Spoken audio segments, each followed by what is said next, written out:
Bonjour, comment ça va et comment va la santé?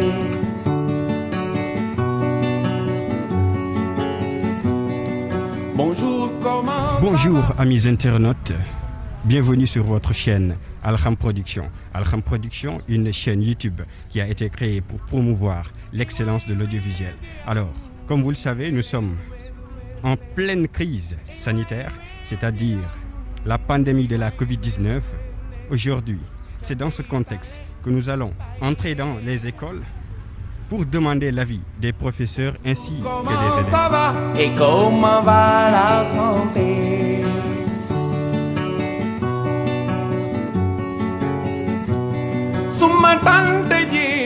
Monsieur le professeur, bonjour. Bonjour. Et comme vous le savez, nous sommes dans un contexte d'une crise sanitaire, c'est-à-dire la pandémie de la Covid-19. Et par rapport à cette maladie, comment vous parvenez à vivre avec la maladie dans les classes? Bon, c'est vrai que tout au début, c'était difficile. Les élèves étaient stressés. Nous autres professeurs également, j'avoue que nous étions stressés. Et ce stress, c'est l'ensemble de la société sénégalaise qui, en fait, la vivait. Mais au fil du temps, nous avons appris à reprendre confiance. Parce que nous nous sommes dit que dans tous les cas, il faut vivre avec le virus. Et ça ne pouvait en aucun cas nous empêcher de travailler. Voilà, là, vraiment, malgré le contexte, nous parvenons tant soit peu quand même à reprendre confiance. Et nous en sortons tant bien que mal. Okay. Est-ce que vous avez les matériels sanitaires nécessaires pour éviter la propagation de la maladie? Oui. Là, j'avoue que nous avons suffisamment de matériel. Il y a des réservoirs d'eau, du gel et même les masques. C'est en fait le ministère de l'Éducation qui nous les a fournis par le biais de notre administration. Ok. On n'a vraiment pas de crainte. Oui, leur demander toujours de ne pas relâcher, d'observer les gestes barrières, de porter le masque et puis voilà, d'utiliser le gel hydroalcoolique, surtout pour lutter contre la propagation du virus. Voilà. Respecter également la distanciation sociale, surtout. Nous avons remarqué à un certain moment un relâchement, mais ce n'est pas une raison quand même de relâcher. Le virus est encore là. Il faut que les gens prennent conscience de cela et continuent vraiment de respecter les gestes barrières, et surtout de porter le masque. Je ne pense pas. Si on se concentre, on arrivera à y arriver.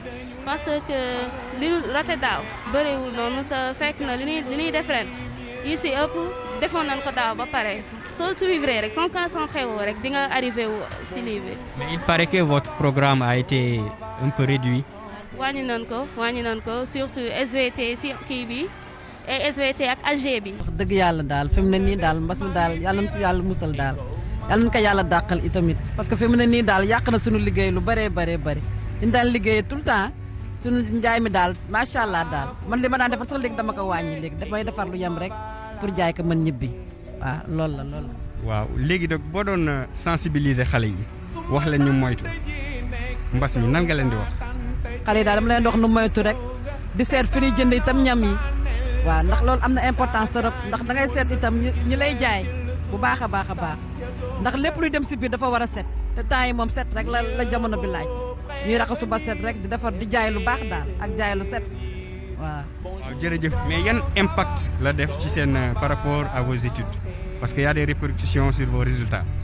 Ouais, pas vraiment mais juste que li ñuy jàngalee dafa gaaw c'est tellement vite à cause corona bi daaw lu mu daggee suñu jàng bi après ñu ñëw fii ñu accélérer programme première bi après. Double si programme terminal c'est un peu trop vite on peut pas tout gérer c'est ça impact boobu la ñuy poussé. lan ngay mën a wax élèves yi nga xamante ni dañoo inconscient am na ñoo xamante ni àndu nag jamono ji dañuy def lu leen neex lan nga leen di mën a sensibiliser. ñoom ñoo waroon sensibiliser nit ñi sax parce que ay intellectuel la ñu ngi jàng ñoom ñoo war a sol seen masque ku takkul ñu wax la takkal ñoo mën sensibiliser nit ñi daal. jërëjëf yaay booy jërëjëf ñu ngi lay gërëm bu baax a baax. man Mesel ñu ngi lay nuyu. maa ngi lay fay. loo tudd ak ban classe ngay def. Aïssatou Diagne seconde LC.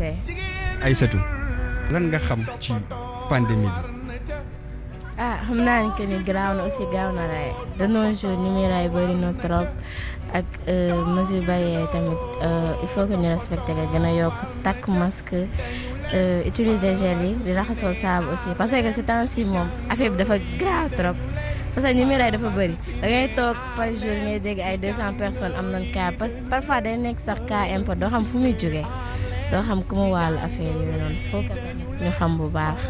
genre pour les professeurs moom ñoom mënuñu ko takk parce que mënuñu takk masque yi di expliquer yooyu noonu di ko ñun rek ñoo mën a takk masque yi pour xam pour ñun kii leen daal ñoom ñoo protéger leen daal protéger yooyu ñoom si ñun la war a jóge parce que monsieur wala madame mënu nekk si classe takk masque affaire yooyu noonu du xam lu muy wax yooyu noonu te air bi génn peut-être da koy fàtt parce que ñun ñëpp am feebar daa affaire yooyu noonu peut-être masque yi am na ñu muy gêner yenn professeurs yi du coup professeur dañuy obligé ñoom duñu mën takk mais ñun élèves dañuy takk masque à chaque fois tamit même suñu école balaa ngay dugg da ngay respecter mesure barrière da ngay raxasu takk sa masque balaa ngay dugg utiliser gel ba pare.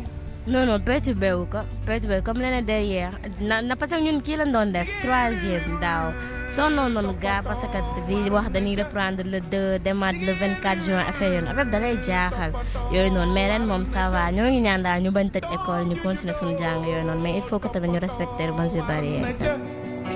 doom ju juddoo toppatoo war na ca dañu leen war a vacciner aar leen ci jàngoro yi dañu leen war a vacciner